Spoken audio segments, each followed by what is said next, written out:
এক প্রিয় মানুষের কাছে অবহেলা পাওয়া সেই প্রেমিকা তার প্রিয় মানুষকে দেখতে যাওয়ার সেই আবেগ ঘন মুহূর্ত আজ আপনাদের মাঝে শেয়ার করতে চলেছি। প্রথমে আসি ছেলের বিষয়। ছেলেটা খুবই আনলাকি, কারণ এরকম মেয়ে তার জীবনে এসেছে যাকে সবটা দিয়ে ভালোবেসেছে। তাদের সম্পর্ক শুরু হয়েছিল 20/12/2020 সালে। প্রায় 3 বছর ভালোই চলছিল তাদের সম্পর্ক। হঠাৎ এক কারণে সব কিছু এলোমেলো। ওই যে কথায় আছে না, 1000টা ভালো ঘটনাকে মেরে ফেলতে একটা খারাপ ঘটনাই যথেষ্ট। এই ঘটনার পর প্রায় তাদের মাঝে 1 বছর কথা বলা বন্ধ ছিল। তারপর ছেলেটা পড়ালেখা করার জন্য শহরে চলে আসে। কয়েক মাস নাই যাইতে ছেলে বলে, বাড়িতে আমি আর মেসের এসব খাবার খাইতে পারতেছি না। তখন সে একটু দূরে আন্টির বাসায় চলে যায়, যাকে আমরা বলি খালামণি। ছেলেটার ভালোই চলছিল সবকিছু মেনে নিয়ে। তবে ছেলেটা সেই আগের মতোই মেয়েটাকে ভালোবাসে।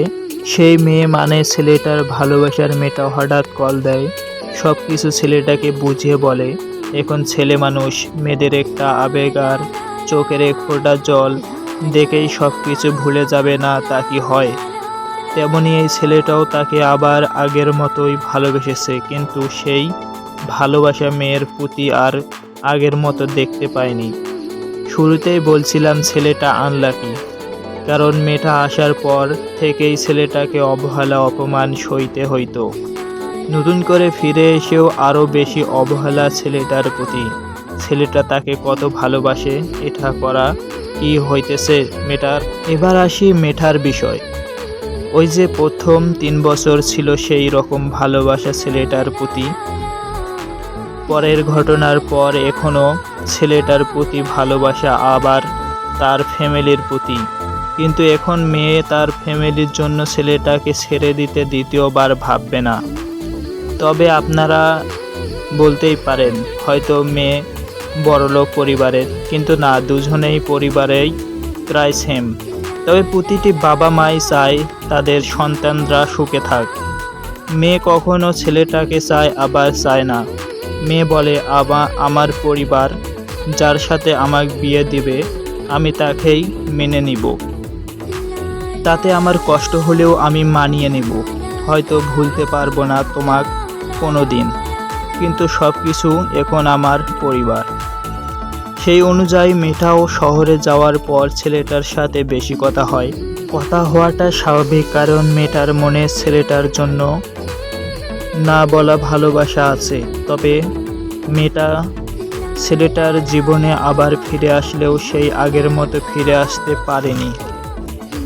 ছেলেটার জন্য এক বুক অবহেলা আর ঘৃণা নিয়ে ছেলেটাকে একটু একটু করে মেরে ফেলার জন্য হয়তো মেয়েটা তার জীবনে নতুন করে ফিরে এসেছে। এসব কথা কেন বললাম, বিশ্লেষণ করা যাক। একদিন দুজনে ভাবলো সেই শহর থেকে দুজনে গ্রামের বাড়িতে ফিরবে। সেই কথা অনুযায়ী 1 মাসের 7 তারিখ ঠিক করেছে তারা। সেই অনুযায়ী 7/5/2026 আজকেই একসাথে বাড়ি ফিরবে তারা।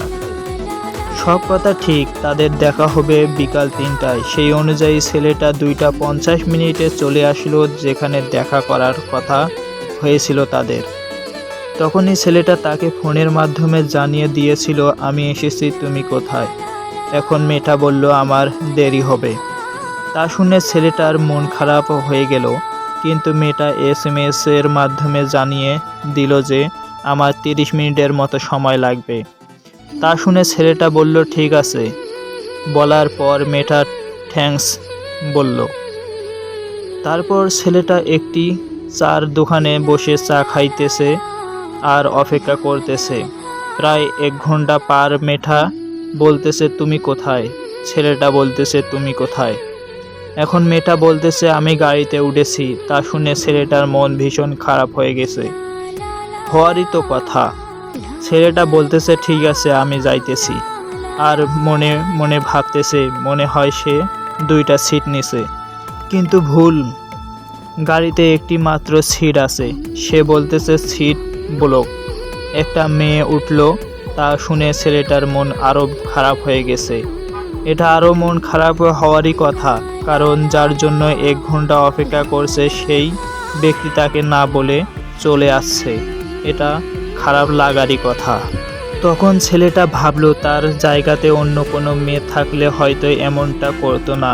পরে আবার ভাবলো সব কিছুর জন্য অপেক্ষা করলে হয়তো সুন্দর হবে, কিন্তু কোনো মেয়ের জন্য অপেক্ষা করলে সেটা সব সময় কষ্টের কারণ হবে।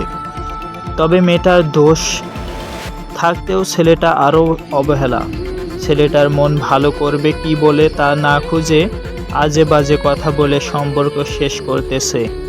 তখন ছেলেটার বোঝার কিছু বাকি রইল না, সে অপমান করার জন্যই আর এভাবে তার জীবন থেকে চলে যাবে এটা বোঝার জন্যই সে হয়তো ডেকেছিল, নতুন করে কষ্ট দেওয়ার জন্যই ডেকেছিল। 2-3 দিন কথা বন্ধ থাকলেও আবার মাঝে মাঝে কথা হয়। এবার আমার ব্যক্তিগত মতামত শুনেন। যে মেয়ে ও ছেলের সম্পর্ক জেনে যাবে যা তাদের পরিবার, তখন সেটা মানবে না, এটা স্বাভাবিক ব্যাপার। কিন্তু ছেলেটা যেহেতু তার পরিবারকে রাজি করেছে, তখন সে অন্য কিছু করবে না। এবং মেয়ের পরিবার যেহেতু সম্পর্ক মেনে নিতেছে না, ওই মেয়ে তার পরিবারকে বলা উচিত যে আমি তাকেই বিয়ে করব, হয়তো তার সাথে আমি সারা জীবন সুখে থাকব। আমি যতদূর জানি ছেলে অনেক কথা দিতেই রাজি আছে। তবে মেয়েটা এরকম কথা তার ফ্যামিলিকে বলবে না, তবে তার পরিবারের জন্য ছেলেটাকে ছেড়ে দিতে কোনো কষ্ট হবে না। তবে আমি ওই মেয়ের উদ্দেশ্যে বলবো ছেলেটার সাথে না কথা বলা অনেক ভালো হবে। এভাবে বারবার কষ্ট দেওয়ার চেয়ে একবারে চলে যাওয়া ভালো। এখন আপনারাই বলেন এখানে কার দোষ আর কি করা উচিত।